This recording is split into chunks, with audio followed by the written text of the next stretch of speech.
Channel को subscribe करें और बेल आइकन को दबाएं ताकि आने वाले सभी वीडियो को आप देखना ना भूलें। हेलो दोस्तों, तो आज हम लोग पढ़ेंगे ट्रायंगल त्रिभुज। जी हाँ, देखिए कक्षा 10 का त्रिभुज पढ़ेंगे। तो सबसे पहले आप समझिए कि त्रिभुज कहते किसको हैं। 9th क्लास में आप लोग पढ़ चुके होंगे, फिर भी हम थोड़ा सा हिंट दे दे रहे हैं ताकि आपको आसानी होगा। चलिए देखिए त्रिभुज किसे कहते हैं। अगर परिभाषा का बात करें तो त्रिभुज उसे कहते हैं जो तीनों रेखा से घिरा हुआ हो, उसे त्रिभुज कहते हैं। जिसमें तीन कोण हो, तीन भुजा हो, उसे त्रिभुज कहते हैं। घिरा त्रिभुज, जिसमें तीन कोण हो, तीन भुजा हो, जो घिरा हुआ हो, उसे त्रिभुज कहते हैं। अब आ जाता है त्रिभुज की बात। तो त्रिभुज का जो पूरा कोण होता है ना, तीनों कोणों का योग 180 डिग्री होता है। त्रिभुज का तीनों कोणों का योग 180 डिग्री होता है। यानी कोण 1, 2, 3, अब जोड़ लो, कोण 1 प्लस कोण 2 प्लस कोण 3, यानी 180 डिग्री का होता है। ये हम लोग 9th क्लास में पढ़ चुके हैं। चलिए अब हम लोग क्लास 10th में पढ़ेंगे और प्रश्नावली 6.1 का जो मतलब चैप्टर है, उसमें आपको त्रिभुज का सर्वांशम और समरूप पढ़ना है। त्रिभुज का सर्वांशम और समरूप पढ़ना है। तो हम लोग पढ़ते हैं। देखिए सर्वांशम किसे कहते हैं और समरूप किसे कहते हैं। देखिए यहाँ पर पहले समझिए सर्वांशम। सर्वांशम, देखिए ये सर्वांशम हो गया। और सर्वांशम का जो चित्र होता है, यानी इसका सिंबल होता है इस तरीके से, ये सर्वांशम हो गया। दूसरा हम लोग समझते हैं, समरूप। समरूप, समरूप, समरूप का संकेत सिंबल ये हो गया। ठीक, आप समझ जाइए। सर्वांशम और समरूप का पहले सिंबल समझिए। अब देखिए सर्वांशम उसे कहते हैं जिसका आकार और आकृति दोनों बराबर हो। समरूप उसे कहते हैं जिसका आकार बड़ा या छोटा हो सकता है, परंतु आकृति एक ही जैसा हो। जैसे आप एग्जांपल से समझिए। देखिए अब समझिए कि ये त्रिभुज है। ठीक, इसका भुजा 3 है, ये 4 है, ये 5 है। दूसरा है त्रिभुज, इसका भुजा भी क्या है, सेम है, 3 है, 4 है, 5 है। ये क्या हो जाएगा, देखिए यहाँ पर समझिएगा, ये जो है त्रिभुज का यानी दोनों का क्या है, दोनों का सिमिलर मतलब भुजा है, इसीलिए इसको क्या बोलेंगे, सर्वांशम है। इसीलिए क्या बोलेंगे, सर्वांशम है। अब यहाँ देखिए समरूप में अगर मान लीजिए कोई क्या है, इसका 3 है, 4 है, सॉरी इसको चलिए दूसरा करते हैं, इसको 6 रखते हैं, इसको 8 रखते हैं, इसको 10 रखते हैं। दूसरा वाला को हम 3 रखते हैं, 4 रखते हैं, 5 रखते हैं। अब देखिए यहाँ पर समझिएगा, थोड़ा सा चित्र छोटा कर देते हैं ताकि समझने में आसान होगा। देखिए यहाँ पर ये जो है थोड़ा सा चित्र छोटा है, 3 है, 4 है और 5 है। यहाँ पर देखिए इसका आकार तो बड़ा है, आकार बड़ा है, इसका आकार छोटा है, परंतु क्या है, ये दोनों त्रिभुज ही है। परंतु क्या है, ये दोनों त्रिभुज है, इसीलिए हम इसको क्या बोलेंगे, ये समरूप है। ये क्या है, समरूप है। और सर्वांशम का अर्थ होता है कि दोनों चीज जो दोनों आकृति एक बराबर का हो, यानी एक दूसरे के ऊपर रखने से क्या हो, ढक जाना चाहिए, एक दूसरे के ऊपर रखने से ढक जाना चाहिए। और समरूप उसे कहते हैं जो एक ही आकृति हो परंतु वो छोटा बड़ा हो सकता है। जैसे फिर से दूसरा एग्जांपल समझ लीजिए। यहाँ पर एक वृत्त देखते हैं, यहाँ पर एक वृत्त है। वृत्त, इसका त्रिज्या 4 सेंटीमीटर है। ठीक, और यहाँ पर भी एक वृत्त है, इसका त्रिज्या 4 सेंटीमीटर है, यानी ये दोनों एक बराबर है। तो इसीलिए हम लोग क्या बोलेंगे, सर्वांशम है ये। और यहाँ पर दूसरा देखते हैं। दूसरा देखिए, यहाँ पर इसका त्रिज्या कितना है, 4 है, और इसका त्रिज्या कितना है, देखिए इसका त्रिज्या 2 है, इसका त्रिज्या क्या है, 2 है, 2 है। तो ये देखिए ये भी वृत्त है, ये भी वृत्त है, बस फर्क क्या है, ये थोड़ा सा बड़ा है और ये छोटा है, पर क्या है, समरूप है। जो यानी आकृति एक हो और साइज बड़ा या छोटा हो तो उसे समरूप बोलेंगे, और जो आकृति भी एक हो और साइज आकार भी सेम हो यानी बराबर हो तो उसे हम लोग क्या बोलेंगे, सर्वांशम बोलेंगे। सबसे पहले ये समझिए। और सर्वांशम का जो सिंबल होता है ये होता है, और समरूप का ये होता है। ठीक, चलिए तो अब कक्षा मतलब 10वीं के जो 6.1 है उसका क्वेश्चन देखते हैं। चलिए तो इसको बोर्ड को साफ करते हैं, एक बार समझिए।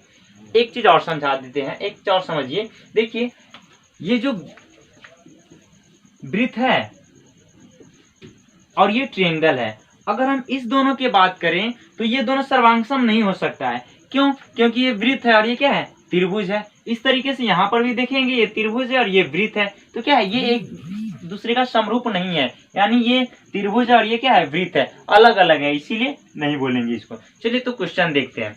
चलिए सर क्वेश्चन लगाइएगा। एक मिनट पहले इसको साफ कर लेते हैं ताकि समझाने में आसान होगा। चलिए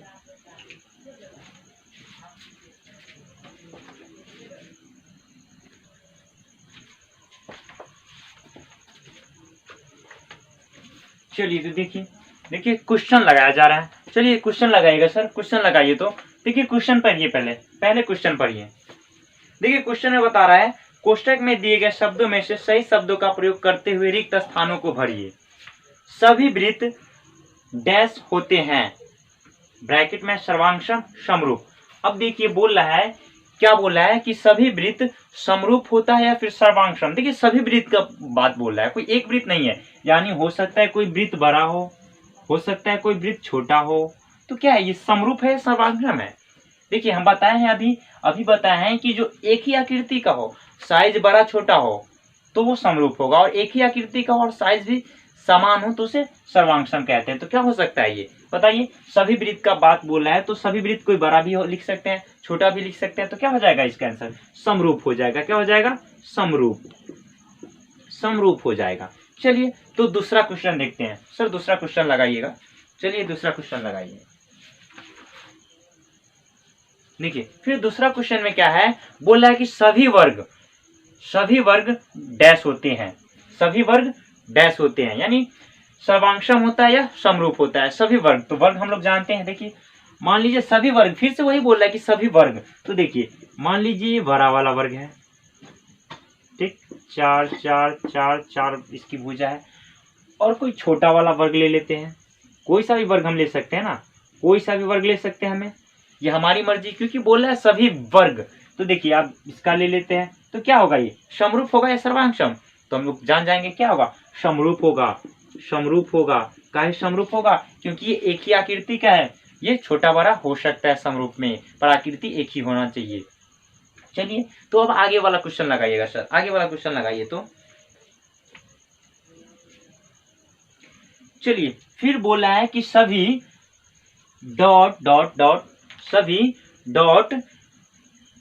त्रिभुज समरूप होते हैं। क्या सभी त्रिभुज क्वेश्चन देखिए सभी त्रिभुज समरूप होते हैं। अब ब्रैकेट में दिया है समद्विबाहु या समबाहु। अब देखिए समबाहु में सभी भुजा क्या होता है? बराबर होता है। समबाहु में क्या होता है? सभी भुजा बराबर होता है। और समद्विबाहु में क्या होता है कि दो भुजा बराबर होता है, तो इसीलिए इसमें क्या होगा? समबाहु। क्या होगा? समबाहु त्रिभुज। चलिए तो क्वेश्चन आगे वाला देखते हैं फिर से। चलिए आगे वाला क्वेश्चन लगाइए। चलिए बोल रहा है कि भुजाओं की समान संख्या वाले दो बहुभुज समरूप होते हैं यदि उनके संगत कोण डॉट हो तथा उनकी संगत भुजाएं डॉट हो। तो देखिए यहाँ पर उनकी संगत भुजा क्या हो? बराबर हो तथा क्या हो? दूसरा समानुपाती हो। क्या हो? समानुपाती हो। तो दूसरा में, पहला में ये हो जाएगा, दूसरा में समानुपाती हो जाएगा, समानुपाती। चलिए तो आगे वाला क्वेश्चन देखते हैं। आगे वाला क्वेश्चन देखिएगा। चलिए क्वेश्चन 2 में बोल रहा है कि निम्नलिखित युग्मों में दो भिन्न भिन्न उदाहरण दीजिए। दो भिन्न भिन्न उदाहरण देना है, चित्र के साथ समझा कर देना है। बोल रहा है फर्स्ट में समरूप त्रिभुज का, समरूप भुजाएं का नहीं, इसमें बोला है समरूप आकृति, यानी कोई भी दो एग्जाम्पल देना है जो समरूप आकृति हो। तो अभी हम बताया समरूप आकृति किसे कहते हैं? जो आकृति तो एक ही हो, यानी आकृति एक ही हो, यानी समझ लीजिए कि ये क्या है? ये वर्ग है, ये वर्ग है, ये भी वर्ग है, ये भी वर्ग है, आकृति तो एक ही है, पर क्या ये छोटा बड़ा हो सकता है, तो एक ये हो जाएगा समरूप का एग्जाम्पल। एक एग्जाम्पल ये नोट कर सकते हैं। दूसरा एग्जाम्पल वृत्त नोट कर सकते हैं। देखिए ये बड़ा वाला वृत्त है और ये क्या है? छोटा वाला वृत्त है। तीसरा और कोई एग्जाम्पल ले लीजिए, जैसे देख लीजिए त्रिभुज ले लीजिए, ये बड़ा वाला त्रिभुज है और ये छोटा वाला त्रिभुज है। तो ये दो एग्जाम्पल, कितना भी आप एग्जाम्पल ले सकते हैं। चलिए अब इसका 2 नंबर का दूसरा क्वेश्चन देखते हैं। दूसरा में क्या बोल रहा है कि ऐसी आकृति जो समरूप नहीं है। अब बोल रहा है कि ऐसी आकृति बताइए जो समरूप नहीं है। तो ऐसी आकृति बताइए जो समरूप नहीं है, तो हम क्या कर सकते हैं, ये त्रिभुज लिख देंगे और ये वृत्त लिख देंगे। क्या है, ये समरूप नहीं है, क्योंकि ये आकृति दूसरा है, ये आकृति दूसरा है, इसीलिए हम इसको क्या बोलेंगे, ये समरूप नहीं है।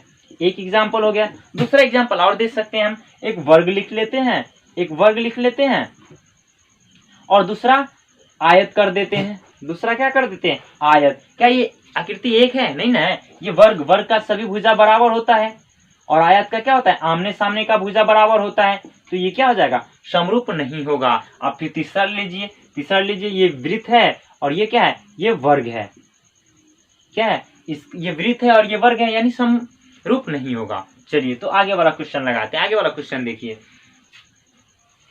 चलिए आगे वाला क्वेश्चन में बता रहा है कि बताइए कि निम्नलिखित चतुर्भुज समरूप है या नहीं। यानी यहाँ पर चित्र दिया गया है और बोल रहा है कि समरूप है या नहीं। चलिए अब आप समझिए। थोड़ा सा इसको मिटा लेते हैं, 1 मिनट रुकिए।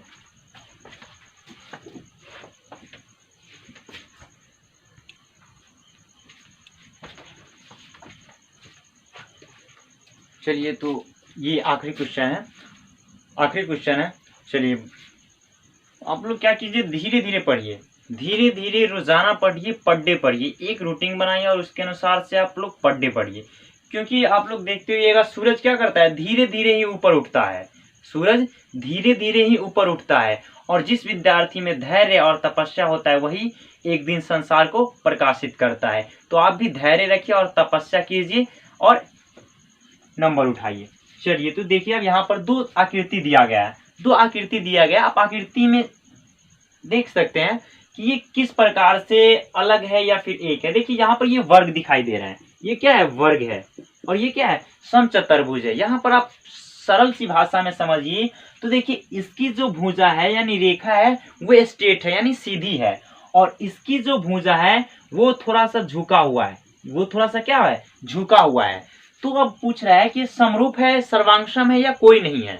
तो देखिए समरूप होने के लिए क्या होना चाहिए, एक ही आकृति होना चाहिए। और ये क्या है, एक तो आकृति नहीं है, ये वर्ग है और ये क्या है, समचतुर्भुज है ना। तो ये एक आकृति नहीं है। जब एक आकृति नहीं होगा तो क्या होगा, समरूप नहीं होगा। तो क्या कर सकते हैं, लिखेंगे कि ये समरूप नहीं है। चलिए तो आज कक्षा 10 का 6.1 खत्म हो गया है। फिर हम अगली वीडियो में 6.2 लेकर आएंगे। सबसे पहले आप अगर वीडियो अच्छा लगे तो चैनल को सब्सक्राइब कीजिए और बेल आइकन दबाइए, ताकि जब भी हम कोई नया वीडियो लाएं तो आप देख सकें। धन्यवाद।